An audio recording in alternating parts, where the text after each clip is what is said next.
Welcome to another episode of Hexcelsior Cricket. I'm your host, Hexcelsior Afridi, the home of the Pakistani cricket fans. How are you, everybody? I hope everybody is staying safe. Today's topic is about Azhar Ali and his captaincy, and we'll talk about other teams and how their captains have been doing, and let's see how they will be performing and. We'll be looking at their past experiences and performances to see which captain is has the skills to win the upcoming series. I think let's start with Azhar Ali. I think he's a great batsman. He's proved to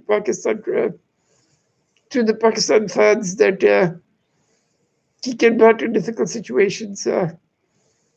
He has over 5,500 runs, nearly getting to the 6,000 mark. He's He's, I think, the fifth quickest to 5,000 runs by Pakistani batsmen. Uh, Azhar, I think he's a great batsman, and he has proved his technique and skill time and again. He has had some bad patches in the past. He has had some bad patches, but he's overall his record has been good, and his stats have been pretty good, considering that not many Pakistani batsmen can reach that 6,000 milestone. That is one of a few batsmen who's nearly it was reached that milestone. I think he has more to prove, and let's talk about his previous stint as captain. I think in the beginning, I think he started off with as captain of Pakistan when they played Bangladesh, and it was a whitewash, which was very disappointing from a Pakistani fan perspective. I think it was the first time we lost a series to Bangladesh. It was a whitewash, and it was very.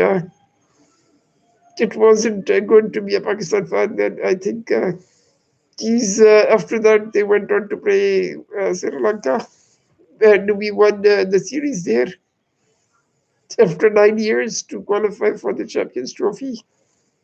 After that, we went on to play West Indies in UAE, where he won the ODI series quite comfortably. And then I think we went on to win the Test series 2-1 against West Indies.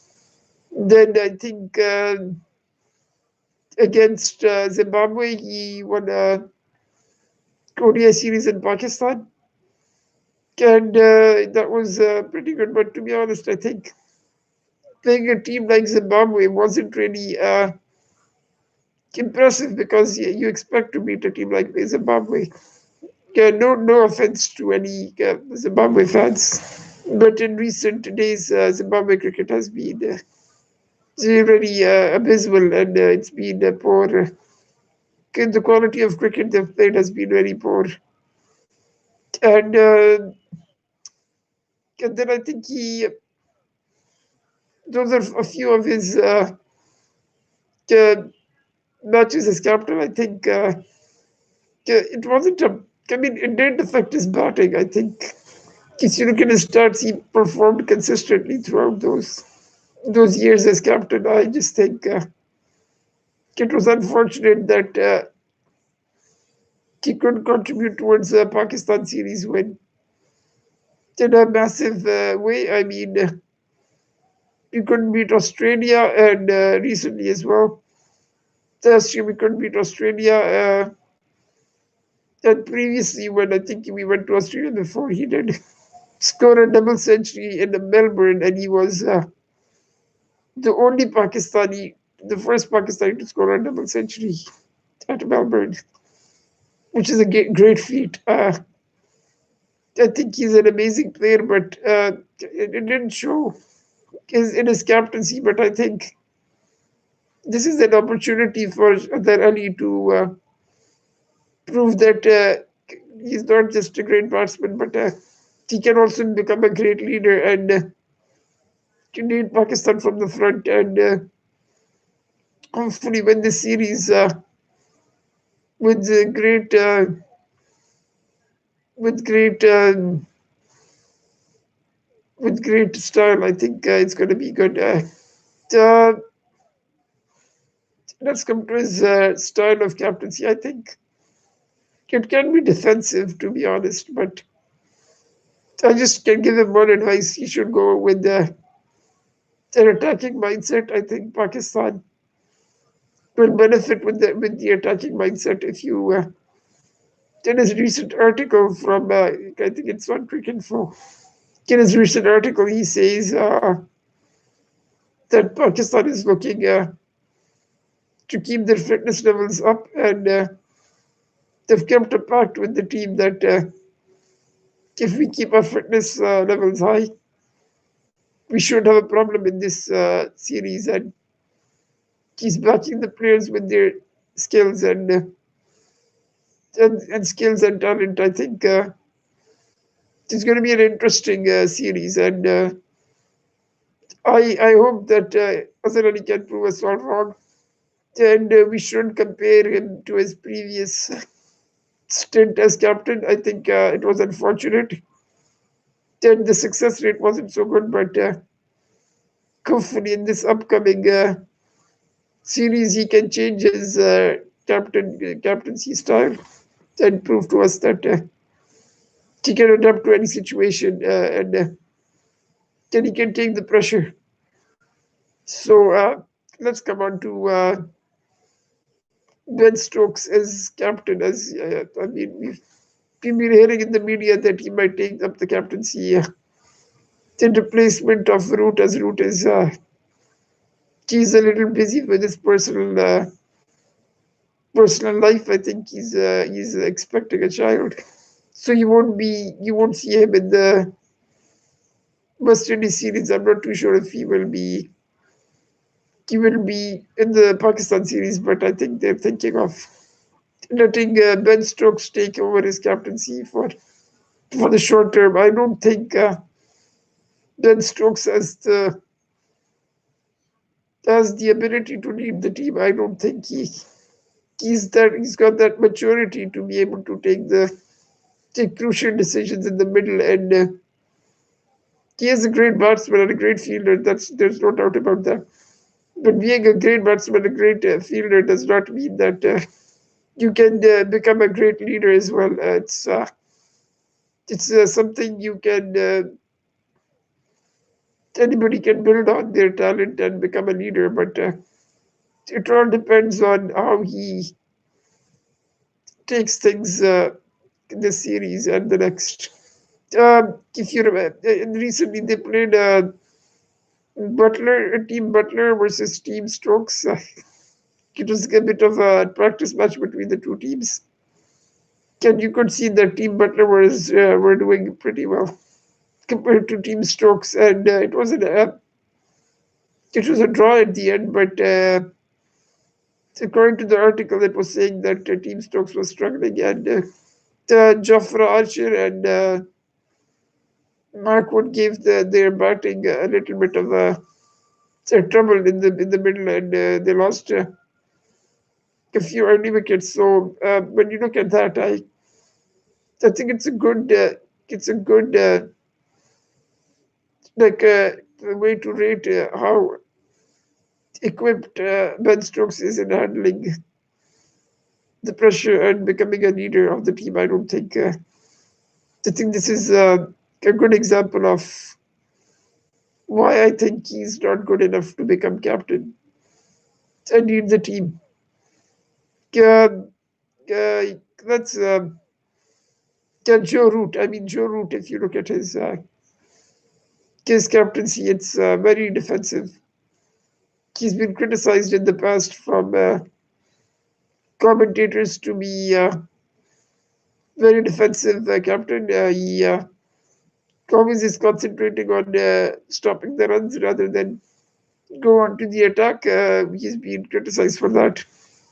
And Joe Root is a wonderful batsman, but since he became captain, there was the stats were showing that his averages dropped considerably, and he wasn't able to convert the starts to substantial innings. And I mean, it is true that it is very difficult when you become a captain. Not many players can balance between being a captain and being a player, and I think that can be very tough. It's not for everybody. It's not for the faint-hearted. That's why, if you remember Kane Williamson, and Virat Kohli, they're a good example of when they took on the captaincy, their averages became better. The batting, they were able to convert their innings into substantial big knocks, which helped the team win matches and win championships. And also win matches. I just think you have to look at these things when picking a captain. The captain has to lead from the front. He has to be aggressive.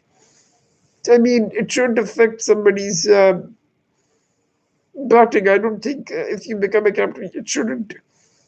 It should reflect that you're a good captain in your performance as well as the way you lead the team.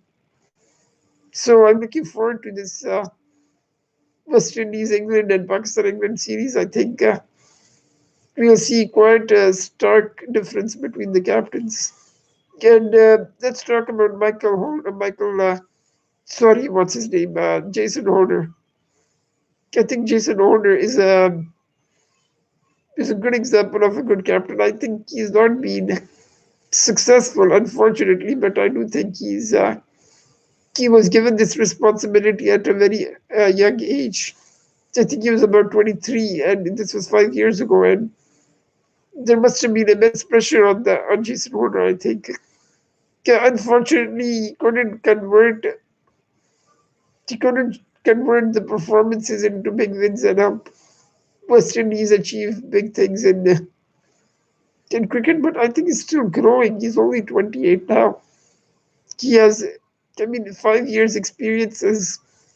It must have taught him a lot of things. And if you think about it, financially, the West Indies Cricket Board has struggled, and it has been poor. I mean, the way they've treated their players, I think you can't lead a team unless their financial problems have been sorted and they're being paid on time and the right amount. And, it can make a big difference on a player's mentality if they're being looked after and financially. And I think you can't really blame Jason Holder for the kind of pressure he has been in. And also, as well as the whole setup, I think you can't blame Jason Holder for the recent performances by the West Indies. It's unfortunate, but I think this series will show us how Jason Holder will perform. And my prediction for this England West Indies series is that I think if West Indies bats well and bowls well, and Jason Holder can keep up with his captaincy, I think West Indies will come out as winners, and this will be a historic win for West Indies. And I hope that once West Indies can prove it to the world that West Indies cricket is still alive and hungry to perform well. And my prediction for Pakistan England series is that I think Pakistan is going to win 2-1. It will be our first series win after 30 odd years, and I hope this dream comes true and we get to see a new beginning, and Azhar Ali can prove it to us that he will lead as captain. He's committed to many promises. I hope he can fulfill these promises and doesn't let the Pakistani fans down because these are big promises and they're big shoes to fill in. And I hope he can prove it to us that he is. He can be remembered in the future for his contributions to Pakistan cricket. And it's going to be good, I think. For me, these players like Naseem Shah, Shaheen Shah Afridi, and Shaheen Shah Afridi, Naseem Shah, Mohammad Abbas, it's Yasir Shah and Shadab Khan. They're a good combination of players, I think. And we also heard that the 6 players have been cleared and they'll be joining the teams very soon in the next coming weeks. And the preparations are underway, and I hope I wish all the teams the best of luck, and the best team, may the best team win. And I think on the 8th of July, it's the first test, West Indies, England. Going to be a competitive match. I hope it's not one-sided, and West Indies can begin a new era and prove to the cricket world that they're still hungry and up for a fight. And thank you for watching. I'm your host, Hexcelsior Afridi. Until next time, thank you.